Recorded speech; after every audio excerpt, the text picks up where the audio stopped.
Great leaders don't just climb, they pull others up with them. And today on Born to Climb, we're talking with a leader who's done exactly that. Mike Minogue is the former chairman and CEO of Abiomed, the maker of the world's smallest heart pump.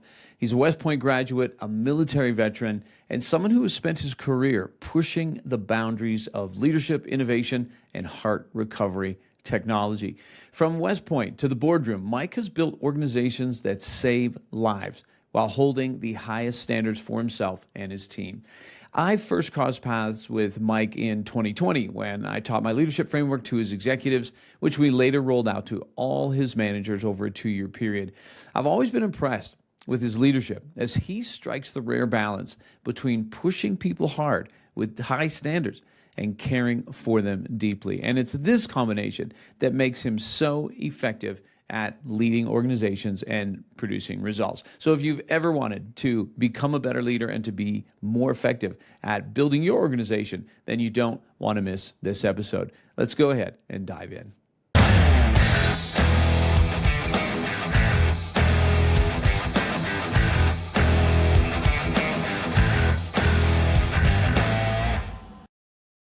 Hey everybody, welcome back to the show, and I'm excited to bring you today's guest. His name is Mike Minogue. Mike, welcome to Born to Climb. James, thanks for having me. So recently on the show, we had Colonel Tom Magnus, who of course you're very familiar with. He's a West Point graduate. And I asked him, I said, who's the best leader you have ever worked under? And he said, that's easy. He said it was Mike Minogue. And you also went to West Point. So what I want to know is, what is West Point doing that just puts out great leaders? So that's high praise from coming from Colonel Tom. As you know, he was a leadership coach for us and really instilled and drove the after action reviews and documenting your leadership philosophy. On the other side of that coin was you and your book, but also training all of my leaders on the skills required, not just on the purpose, but also the importance of having fun and having playtime with your employees. So I'm very grateful to you for what you taught all of my leaders at Abiomed. I considered you part of the team, and you definitely made us better. And so it's an honor to be here with you today. What I think about the question around West Point is, it's really about the question of, what do you want to do with your life? And if you go to West Point, you sign on to serve something greater than yourself. You sign on to serve your country.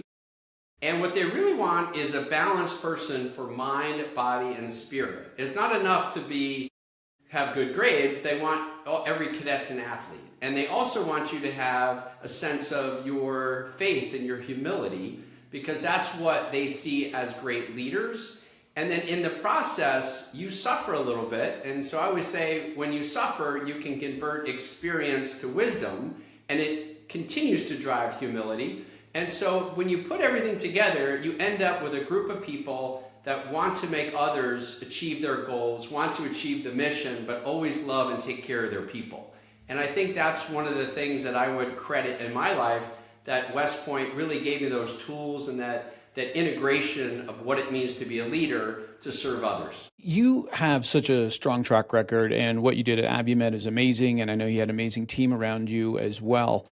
When you look back in your life, was there a thread in there of leadership? Was that something that you just naturally did, or is that something you had to really step into? Philosophy, can you make a leader, or is someone born a natural leader? And I think it probably is very similar to an athlete. There are people that are born athletic and then they focus on it, and there are people who are not athletic and then they still can get better at it. So I think in the world it's both.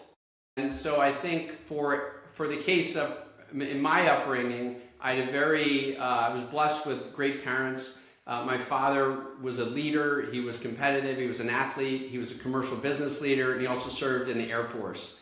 My mother was super smart, very funny, very resilient. Her father was a police detective.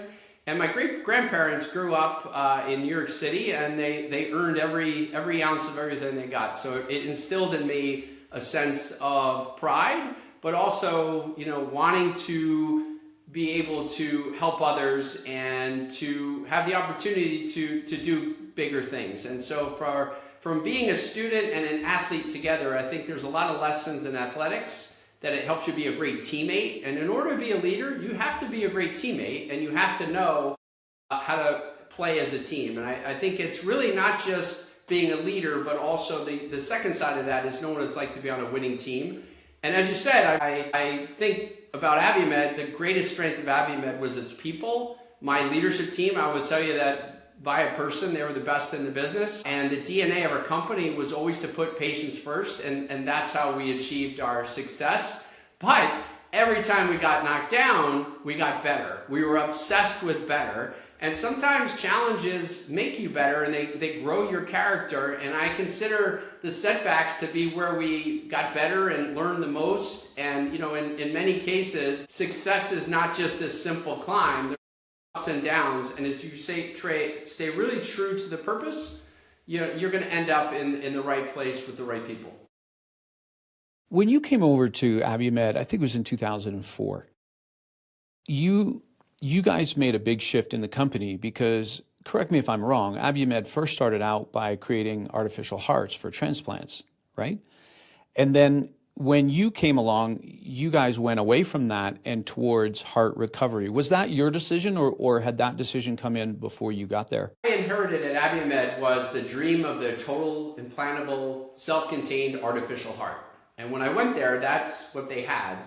But while I was there, I started to realize that while we put in these implantable devices and why people put in implantable LVADs, that this technology wasn't at a platform yet. And it would help extend somebody to get to a transplant.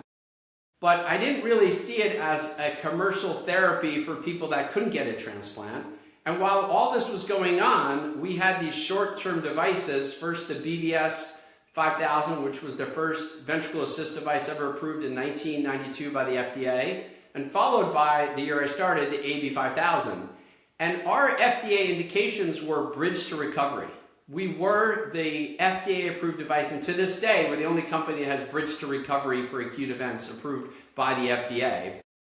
And I was watching these patients get better after like a cardiogenic shock after a heart attack, or cardiogenic shock after myocarditis, or post-cardiotomy cardiogenic shock. So these acute events, and rather than try to put an implantable in them and then potentially transplant them, if we supported them and looked for recovery with our less invasive surgical devices, they would not only stay alive, but they would go home with their own heart, and it would be sustainable.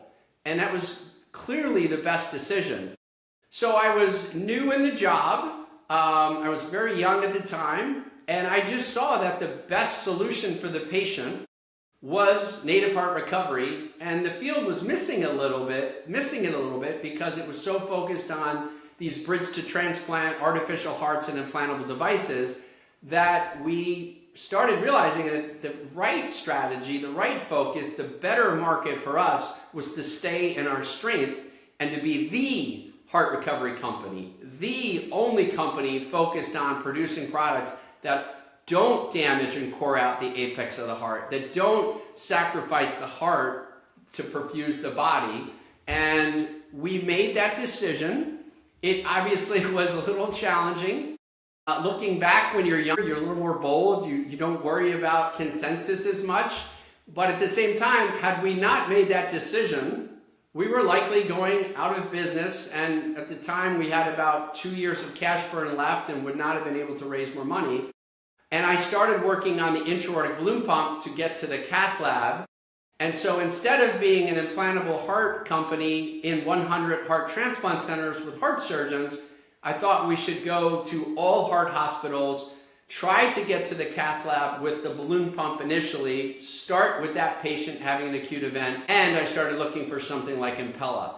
But that evolution as the heart recovery company was always in the Abiomed system. We just didn't focus on it until around 2004 when we changed our tagline and logo to Recovering Hearts and Saving Lives. So what I want to know from you as a leader, and like you said, you came in and you're young and you're new, right? Those two things.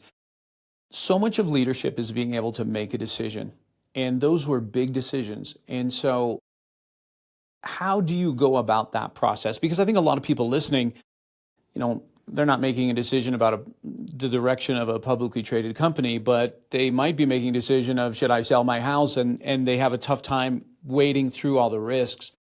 Walk us through how you think about major decisions where there's millions of dollars on the line and it's going to impact people's lives. Yeah, I think the job of a leader is to make decisions. There's nothing more frustrating for a team or a company when people can't make decisions. And if you wait too long, you lose the opportunity.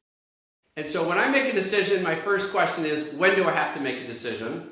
And can I pilot it? And so I look at that. And then I start the process. I talk to the people that are involved, that are doing the job. I ask for feedback from everybody. I do a Pew matrix where I look at the critical to quality factors and I measure the areas of success and I put numbers to it. And the third thing is I pray. I pray for wisdom, I pray for guidance, and I look for the opportunity where my heart and my mind align. And when you do decisions, you usually will know early on, which is why it's always a good thing if you can pilot your decision and adapt it, to look for that feedback, look for that confirmation. And if you make decisions and you make good decisions, that means that there are 30% or 20% of things that you really have to build consensus, you really have to spend more time on. You can be more focused on that, but good leadership, good teams, good organizations, 70% of the decisions can be made a lot quicker because the information is there. They just have to process it and make the decision. I like how you are able to take data and, like you said, run that through a matrix, and that's going to help give you some, in a sense, some ideas of where to go. But you still have to make the decision. So for you, how much of those decisions still come from the gut? Well, so in my Pew matrix, I always put one of the key factors where I rank it as a 9 is I put my faith / my gut.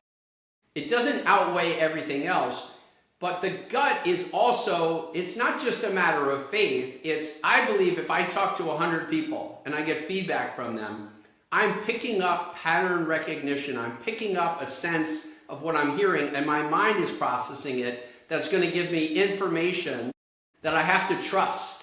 And by trusting, it's your gut, but really it's your mind and your process about the decision making, and it works. And so I think when you have that together, that works well. On the contrary, we've all made a decision where right after you make the decision, and if you haven't piloted it, you feel terrible. Something's wrong.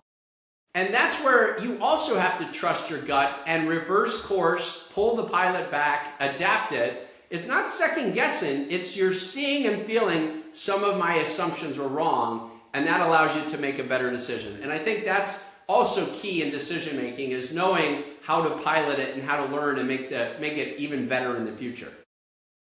I'm so glad you said that. And for those listening, I hope you picked up on that. The idea that you're not going to make every decision. You're not going to make the right decision every time, but confident leaders, even when they make the wrong decision, they have confidence in themselves to reverse course and change it again. And I remember reading that one time about why some leaders are able to make decisions quickly. And it's because that their fallback is that they trust themselves. Yeah. Do you agree with that? Another point about the importance of making decisions. In sports, in war, in business, speed, raw speed it's an advantage. And so when you can process and make decisions quickly, you will have a huge advantage. And if you're going against a slower, bigger, bureaucratic opponent, competition, you will just be able to do things at a pace that no one else will be able to keep up with. And I think that's one of the things that people forget. And they think that, oh, well, speed is just like you're not really processing the data. No, they're good decisions. It's good analytics. It's like playing speed chess. It doesn't mean you don't do your homework. In fact, you're doing your homework. You know your management principles. You're tracking the critical to quality factors, and that gives you that ability. And when you have speed in business, it's a massive advantage over your competition. Well, the other thing that when I think about you and your leadership, well, there's many things I think about, but one is just your ability to make decisions. The other one is your ability to hold high standards. You know, when we look at different leadership styles, pace setter is one of the styles. Every time I read about a pace setting leader, I think about you. For those of you who are listening, A pace-setting leader is someone who has high standards, but first for themselves, and they hold themselves to it, and then they are able to have high standards for people. And it's not that common today. So help me understand a little bit behind that, Mike. Have you always been somebody that just has high standards in life, and so you've just brought that into business? Well, James, I'm a believer that you set goals that you can only achieve maybe 80% of the time. So you want to set the bar high for your goals. If you're hitting all your goals, you're not setting them high enough. And I also think that on a personal standard, it doesn't achieve anything if you win, but you didn't have integrity or honor. And I always tell my kids, a winner never cheats and a cheater never wins. And so in the way you achieve those results, it has to be with integrity and honor. And even from a very simplistic perspective, I want to act in a way that I know would make my wife and my children proud. And so there's words and there's actions. And one of the things that I was in the military was I'm an infantry platoon leader. And the slogan of that is follow me. And so as a CEO, I wanted to lead from the front. I wanted to set the example. And if you do that, your people will also buy into it.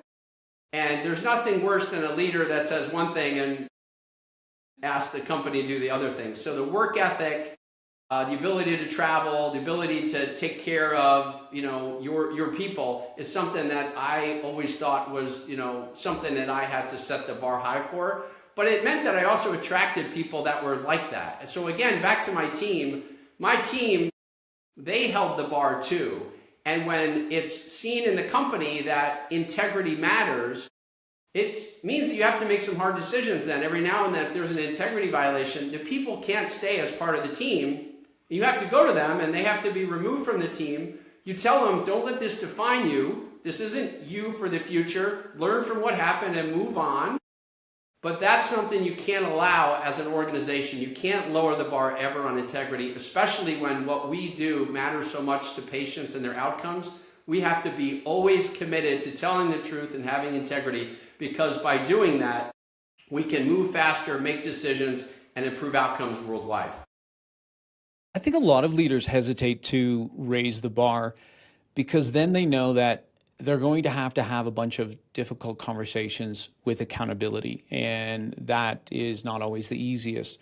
So how did you manage that when you push people? I say that in a positive way. You push people to get the best out of themselves, but that also meant that you were going to have to call them when they weren't where they should be. That for a lot of people gets tiring. So how did you do that? James, the way I would look at this is a little bit of another way to say what you just pointed out. Many times if you go to people and you say, I want you to achieve your personal and professional goals. What's the best version of you? What do you want it to be? Let me help you do that. Again, it's personal and professional. And what is your leadership style? What is it? What are the things that you see yourself doing? And when people document that right out their leadership style, they give you the roadmap of the best version of themselves. And if they know your intention is to get them there, they'll buy into it. And if you remind them or you hint at it, they're going to get there. Now, if it's an integrity violation, then that's where the past will separate, and that person will and should learn from that and not do it again.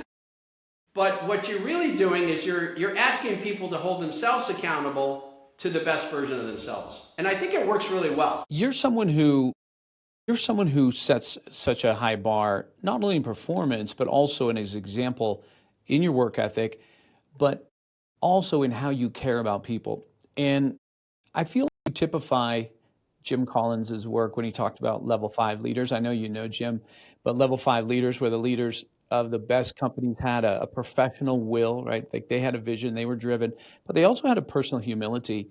And where I see that in you is that you have continually, when you were at Abiomed, you cared about your staff, you cared about your people. And so where did that come from for you? Because not all CEOs are like that. Well, when you're in the military, your platoon is, it's the mission and then it's your people. And when you're in the military, you have to be willing to sacrifice for them. I'm also I am a child of God and I'm a man of faith. And I think that the greatest leaders in the world, the two best, George Washington and Jesus. And if you look at the way they put themselves engaged with their people, engaged with their teams, you know, if we are trying to be the ultimate leader, we do have to realize that we have to serve others. And that's what we're here to do. And yes, I want to achieve the mission, but I'm not going to get the end result if I'm not doing it with my people. And so my faith is so important to me. It's my family has my unconditional love, but my team and the people I work with, I also extend that to them because we're aligned together. And my team, I was in the job a long time, but you know, there were many calls and things that ended with, I would tell people I love them. I mean, I would end my conversations, even now when I talk to some of my ex-guys, I tell them I love them. I tell Torsten that whenever I end the call. He's our chief technology officer. And I think that's what makes the team. Like, you don't want to be liked. You don't set out to be liked. That's a sign of weakness. You want to be respected. But over time, if you're achieving the mission and you're helping people achieve their personal and professional goals, the bond that is formed together is really incredible. And it's just natural that you, of course, care about these people because you feel like they're your brothers and sisters and part of your family. And that was the culture at Abiomed. 100% for sure. What an amazing culture that you built there with the team. And just to your point about caring about your people creates that reciprocity. And I've talked to so many leaders over the years who I'll ask them questions like, hey, who is one of the best bosses you ever worked for? And they will typically talk about somebody who pushed them, but also cared about them. And because they cared about them, this phrase comes up all the time. They'll say, I would have run through a brick wall for that person. Right? It's just that they invested me and I would have done that for them. It's amazing. I wanted to ask, what's the most difficult part of being a CEO of a publicly traded company that the rest of us wouldn't know? Well, I was the CEO of a publicly traded medical device company, which to me is the ultimate because of the responsibility and the commitment to serve patients. And people that are, that make toaster ovens, no knock on people who make toaster ovens. It doesn't have the same purpose to me. It doesn't have the same drive. So had I worked at a company that made toaster ovens, I probably would not have worked as hard and maybe traveled as much. But in the medical device field, it's incredibly special. And on the worst day, I still know that my people are out there putting in our products, saving someone's life. And so that part was just amazing. Now, the downside of the job, after 19 years and 75 earnings calls, which I did like earnings calls, and I did like that, is just, it's a full contact sport. And so your competition isn't the only thing you have to worry about. You've got regulators, you've got people who can make a lot of money by spreading a rumor about your stock or getting a false investigation or a nonsense newspaper article. And you've got to protect the company and you've got to look for the people trying to drive your stock down or sue you or look for whatever advantage they can to hurt the company. And so it drives a certain level of paranoia. And so that's where I tried never to let that paranoia get too much control. So I would have controlled paranoia, but always making sure I was filling my bucket with being in the field, talking to our customers, talking to our employees and meeting all these patients and then bringing those patients back to headquarters and let them meet the people that made the pump. I mean, that was the greatest blessing in the world. And it was the reason I could last 19 years because the average CEO public company doesn't last 19 years and would have lasted longer because that purpose and the impact on patients is just an overwhelming feeling. I want you to know that still to this day, when I'm out with groups or companies or I'm speaking to the leaders and I'm talking about purpose to pay, I'm big about that. And I share the stories of Abiomed, that the different things that you guys did to help your staff connect to the final person that had the pump in their heart. So everything from the videos, I've sent people to you guys to Abiomed's website. Hey, go watch these client testimonial videos. They're amazing. And a lot of people have been inspired from that. So I just wanted to pass that on to you. Yeah. So This is sort of a fun question, but let's say you got a call right now to take over Boeing. What would you do? Well, the first thing I would do is if I was open to it, I would pray on it. And I don't think Boeing's a great company, and I don't think that's something that at this phase of my life would attract me. For me to go back to being a CEO, I would only go back to a medical device company where I thought the company had a product that could also change the standard of care worldwide. And once you do that, it's hard to go work in these other industries, because I believe that my life was a measurement of three things as a professional CEO. The first was everything I did, every metric, everything I had was about improving outcomes for patients. And in cardiogenic shock, these patients have the highest mortality rate of any cardiovascular patient in the hospital. So I was obsessed with that. I had a rock in front of my door every day I walked in, and it said improve outcomes. And I saw that rock every day when I went into my office. The second thing is measuring customer satisfaction. Do our customers like us? Do they respect us? Do they trust us to put patients first? Do they think we're moving fast enough? Are we out innovating everyone? Are we listening to them, right? B, just get that feedback. And when we're not getting there, do we respond with humility? Do we apologize if we don't perform our best? And so that's number two. And the last thing is employee development. Not employee work-life happiness, those things. Employee development. Are the employees being developed? Do they feel like they're getting better? Are we helping them to get to the point where they're the best version of themselves personally and professionally? And those three things, any job I were to take in the future, if I were to go back full time, it'd have to start with number one. There has to be some clinical opportunity to improve outcomes.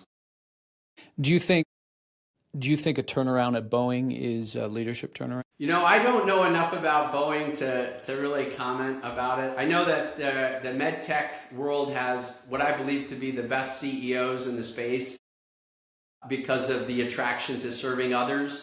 I think I started a nonprofit called MedTech Vets. MedTechVets.org is the website. And it's because there are thousands of military veterans already in the medical device field. Many of us, when we were getting out of the military after serving and wanting to extend that sense of service, joined the medical device field because we saw the purpose in the industry. And so there's thousands of us already in the space, many at leadership roles. We want to continue to do that. And so that's why I think that the medical device field is also one of the best organizations, its best industry. And it's actually one of the remaining gems of America that our technology, our companies get more than 50% of the market share worldwide. And it's because these are some of the best and biggest and most well-managed companies in the world. But at the heart of the industry is this purpose to help people. And that's what makes the medical field so important in America.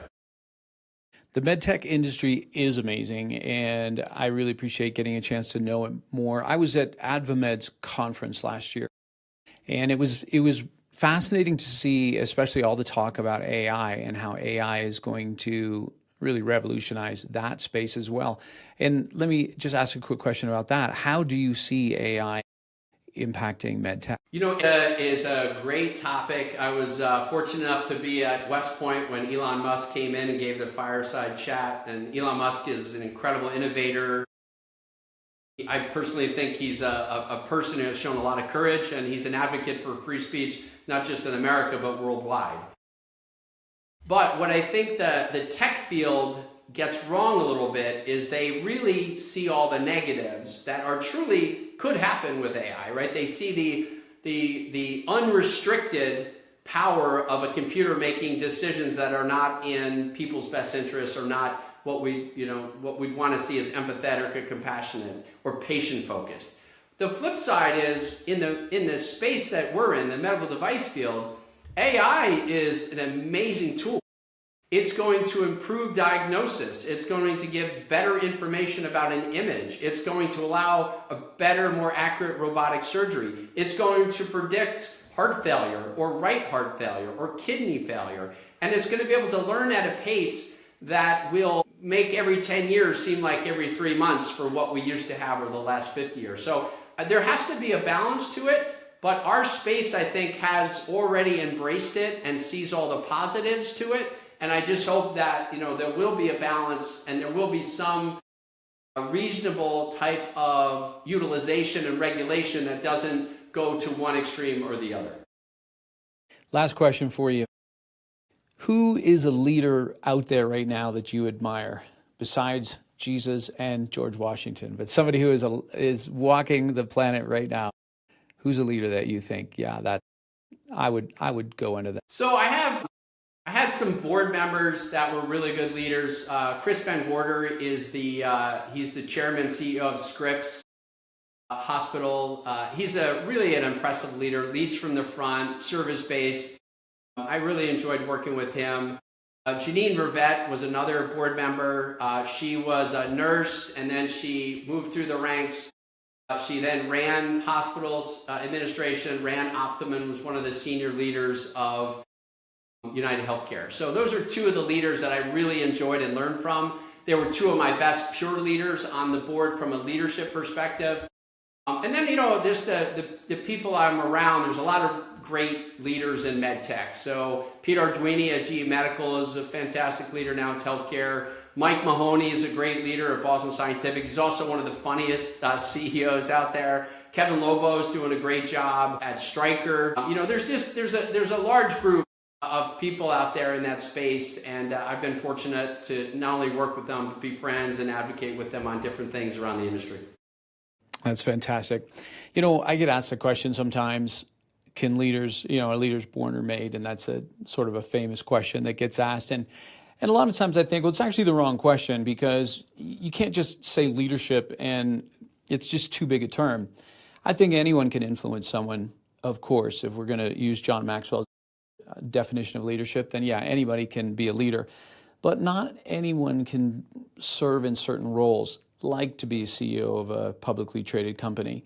And I think I could do it for maybe a week, but then just the stuff that you've had to deal with, it just wouldn't be good for me. Like, I know it would take such an emotional toll that that's not my fit. So I do want to just commend you as we're closing shop here, that I had a chance to see you. I had a chance to see you lead, but also to talk with many of your people.